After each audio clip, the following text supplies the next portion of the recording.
और एफआईआर दर्ज कर दी गई है कि रात के वक्त जो वाकया हुआ था नामालूम अफराद पे भी कर दी गई। मैं साथ था उस दिन। सादा लोगों में नकाब लपेटे हुए पुलिस वाले आके रोकते, नजर ही नहीं आया, पता ही कोई नहीं है।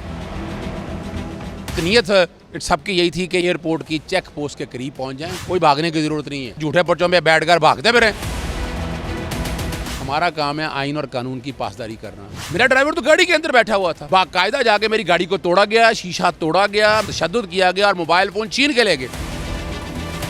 आपने हेबियस भी दायर कर दी है। ये सियासी इंतकाम है और उसका ताल्लुक नून लीग से है। डॉक्टर अरशद सोशल मीडिया पे बयान चल गया था, वो अदालत में आ रहा था, उसे रास्ते में अगवा कर लिया गया।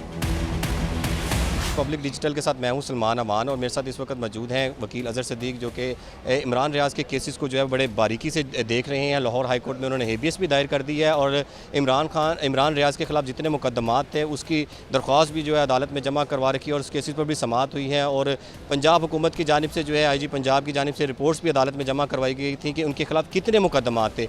अब तक की जो केसेस हैं उन हवाले से बात करते हैं। हेबियस भी उन्होंने दायर कर दिया। अच्छा सर, ये बताइएगा, आपने हेबियस भी दायर कर दी है, इससे पहले मुकदमात की तफसीलात के हवाले से भी आपने दरख्वास्त से रुजू कर रखा था। सबसे पहला जो अहम काम है वो डॉक्टर अरशद, जिसका वो असद आरिफ ने जो जिक्र किया है कि उन्होंने तारुक कराया था, उसका कल सोशल मीडिया पे बयान चल गया था और अदालत ने कहा था कि उसको, हमने बयान बताया, अदालत ने कहा उसको पेश कर दिया जाए। वो अदालत में आ रहा था तो उसे रास्ते में अगवा कर लिया गया।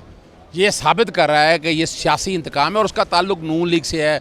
उसकी बहुत सी चीज़ें आ गई हैं और वो रिकॉर्ड में साथ अदालत में आज फाइल भी कर दी गई हैं, उसकी रिकवरी के हवाले से है।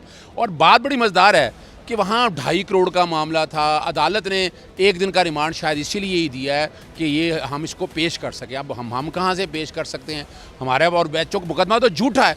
ये दरख्वास्त दायर कर दी है, ABS उसके भाई की तरफ से दायर की है। सबूत सारे हमने साथ लगा दिए हैं और वहाँ बात बड़ी बाजी है कि उसका भाई क्या कह रहा था। उसके भाई के बयान को भी ऑन किया है, वो नहीं तो उसके भाई का बयान ही हम ये कल को आज हम कोर्ट के अंदर रख देंगे और बता देंगे। दूसरा बड़ा अहम मामला है कि पिछले 3, साढ़े 3, 4 महीने से मैं कोशिश कर रहा हूँ कि इमरान रियाज के ख़िलाफ़ जितनी FIR हैं, चाहे एंटी करप्शन है, चाहे नैब है, चाहे FIA है, अब चाहे पुलिस है, उसमें सारी FIR की डिटेल आ गई। अब आगे, और ये मकसद यही था कि ये इमरान रियाज के जब तक हज पर न चला जाए पेंडिंग रखा हुआ है। कल मेन समाअत लगी हुई है। आज वो मुतफरक दरख्वास्त दायर की है कि ये एक और FIR आ गया जिसमें अरेस्ट कर लिया। ये तो बताया ही नहीं है और कितनी FIR हैं, वो सारा कुछ रिकॉर्ड के ऊपर है। इसकी समाअत कल होगी। एक और FIR दर्ज कर दी गई है कि जो रात के वक्त जो वाकया हुआ था उसके वो जो FIR है वो भी इमरान रियाज और आप तकरीबन जो लोग शामिल थे उनके ऊपर जो है वो नामालूम अफराद पे भी कर दी गई। मैं साथ था उस दिन और बात बड़ी वाज़ेह है। सादा लोगों में नकाब लपेटे हुए और आप रोक रहे हैं, किस कैपेसिटी में? पुलिस वाले आके रोकते या कहीं आते, वो तो नज़र ही नहीं आया, पता ही कोई नहीं है कौन है लोग, कौन लोग हैं। और बात सिर्फ इतनी थी कि उस वक्त नीयत सबकी यही थी कि ये एयरपोर्ट की चेक पोस्ट के करीब पहुंच जाएं, कोई भागने की ज़रूरत नहीं है। भागने के क्या करना था? भाग के, यानी आकर हाल है झूठे पर्चों में बैठकर भागते फिरें। इमरान रियाज जिन के ऊपर था, उसने नियत कर ली थी, एहराम पहन लिया हुआ था और वो वहाँ पर गए, रोका और तकरीबन आप अंदाज़ा लगाएं, एक प्राइवेट पर्चा है, 406 का है और खादी दरख्वास्त आती, पर्चा दर्ज हो जाता है ना। इसमें CRO 10/2017 है कि जिसके तहत दोनों पार्टियों को सुनना है, करके फिर पर्चा दर्ज करना। लेकिन ये ज़्यादती और जुल्म आप सारा कुछ देख रहे हैं। और वहाँ क्या हुआ? गाड़ी रोक ली गई और कोई गिरफ्तारी देने में इमरान रियाज की कोई रुकावट नहीं बना। ये मैं बता दूँ आपको। क्या हुआ? पूछा उनसे, मैंने पूछा उनसे जाकर, मेरी गाड़ी पीछे आपको भी धक्के मारे? वो देखिए, मेरी बात सुने, हमारा काम है आइन और कानून की पासदारी करना। हमारा कोई काम नहीं है इनके ऊपर हाथ उठाना। ये साबित करना था कि हम लड़ाई लड़ सकते हैं, हम वकील हैं भाई। क्या पूछा उनसे, बताएं कोई थी? कोई बंदा पुलिस वाला नहीं आया। जब उनसे पूछा तो फिर बाद में पुलिस वाला सामने आया, वाज़ेह दी कि पुलिस वाले आ जाएंगे। फिर आए ना, जब वो पुलिस वाले सामने आए फिर इमरान रियाज की गिरफ्तारी दे दी गई और वो दी गई। फिर पूछा गया उनसे। और एक बार बताऊँ आपको, मेरा ड्राइवर पीछे था, वो गाड़ी में बैठ के मैं उसे कह गया था कि आपने वीडियो बनानी। मैं कह गया उसे वीडियो बनानी, हालात और वाक़यात। और जब इमरान, इस वजह से पंजाब पुलिस के हवाले कर दिया इमरान रियाज को, नहीं तो इससे पहले जो है वो नामालूम मकाम पर मुंतकिल। हमें ये अंदाज़ा था, हम बुनियादी हकूक़ के तहफ़्फ़ुज़ के लिए, इसलिए जो भी करना है गिरफ़्तार करें। आप, कानून खुला है, अदालतों में फेस करेंगे, कोई मसला ही नहीं है। क्या किया उन्होंने? मेरा ड्राइवर तो गाड़ी के अंदर बैठा हुआ था, बाकायदा जाके मेरी गाड़ी को तोड़ा गया, शीशा तोड़ा गया, मेरे ड्राइवर को घसीटा गया, तशद्दुद किया गया और मोबाइल फ़ोन छीन के ले गए। और 8 से 10 फ़ोन मौके पे मोबाइल छीने उन्होंने। यानी वो किस कैपेसिटी में? मोबाइल छीनने वाले कौन लोग? भाई तकरीबन 33 के करीब नकाबपोश लोग थे। अब ये वो बताएं ना, अगर सीसीटीवी फुटेज जब सामने आएगी ना तो फिर साबित करना पड़ेगा कौन लोग थे। यानी कल अदालत के अंदर कुछ 6 के करीब डीएसपी, एक एसपी मौजूद था। वो भाई क्या है, कोई दहशतगर्दी का मुकदमा है यार, खुदा रहा। यानी सहाफ़ियों को अंदर भी नहीं जाने देना। देखे ना सहाफ़ियों को, फिर कॉरिडोर, और वो देखे वो इसलिए साफ कराया गया कि वो डॉक्टर अरशद साहब जो है ना वो आना चाहते थे, ताकि वो आएँ, पता चल जाए, उनको गिरफ्तार कर लें, और वो अंदर उन्होंने आने नहीं दिया। वो आप इसीलिए अब से बेजा दायर की है करें। और ये फाशिस्ट गवर्नमेंट है इस वक्त, ड्रैकोनियन लॉ चल रहे हैं इस मुल्क के अंदर। ये कोई हुकूमत है, जमहूरी हुकूमत है इस वक्त। आप अंदाज़ा लगाएं कि और देखिए सियासी तौर पर पॉलिटिकल विक्टिमाइजेशन की बातें इमरान खान के दौर में होती थी, ये होती है पॉलिटिकल विक्टिमाइजेशन तो 2.5 सालों से चल रही है।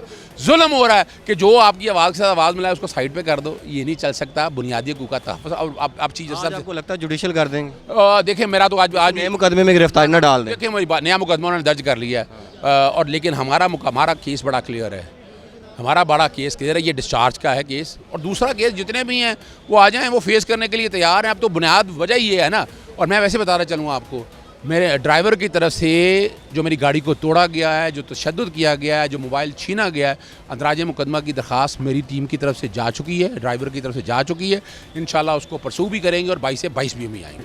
मैं अपने अल्लाह को गवाह बना के कह रहा हूँ कि मैंने पूरी कोशिश की है, और मेरा अल्लाह इंशाल्लाह इस बात का गवाह रहेगा। मुझे बहुत सारे लोगों ने कहा तू ये ना कर, तू कोशिश ना कर। पाकिस्तान से बाहर जाने के और भी बेशुमार रास्ते हैं और लोग जाते हैं। मुझे लोगों ने बड़ी उल्टी पट्टियां पढ़ाई, बहुत सारी बातें मेरे साथ की, लेकिन मुझे हज के लिए जाना है, मुझे इस मुल्क को नहीं छोड़ना। सब लोग जानते हैं कि मैं इस मुल्क को कभी नहीं छोड़ के जाऊंगा।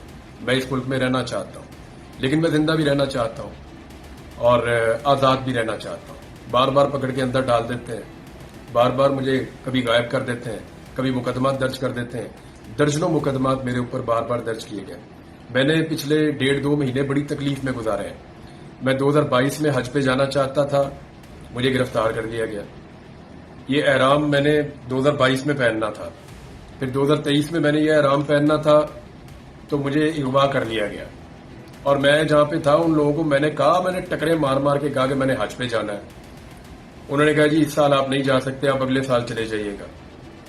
तो मैंने इस साल की नीयत की। अब इस साल मैंने हज पे जाना था, 2 महीने मैंने बड़ी तकलीफ में गुजारे। कभी एक दफ्तर में, कभी दूसरे दफ्तर में, कभी तीसरे दफ्तर में। तमाम निजाम के मैंने दरवाजे खटखटाए और हर एक को मैंने बताया कि मैं हज पे जाना चाहता हूं, मेरी और कोई नीयत नहीं है। और उसके बाद फिर मैं हाई कोर्ट गया, फिर जो कुछ मेरे साथ हुआ वो आप सब जानते हैं। और फाइनली मुझे हज पे जाने की ये आखिरी एक फ्लाइट है, मैं इसको मिस नहीं कर सकता। मेरे पास अभी इंफॉर्मेशन है कि वहां एयरपोर्ट पे बहुत सारी तादाद में रेंजर्स और पुलिस खड़ी है और वो मुझे गिरफ्तार कर सकते हैं। हर गाड़ी को वो चेक कर रहे हैं। मुझे सब लोग यही कह रहे हैं कि तू वहां ना जा, लेकिन मैंने अपने आप से वादा किया और मेरा अल्लाह इस बात का गवाह रहेगा कि मैंने तेरे घर पे आने के लिए पूरी कोशिश की। मेरे अल्लाह, मैंने पूरा जोर लगाया।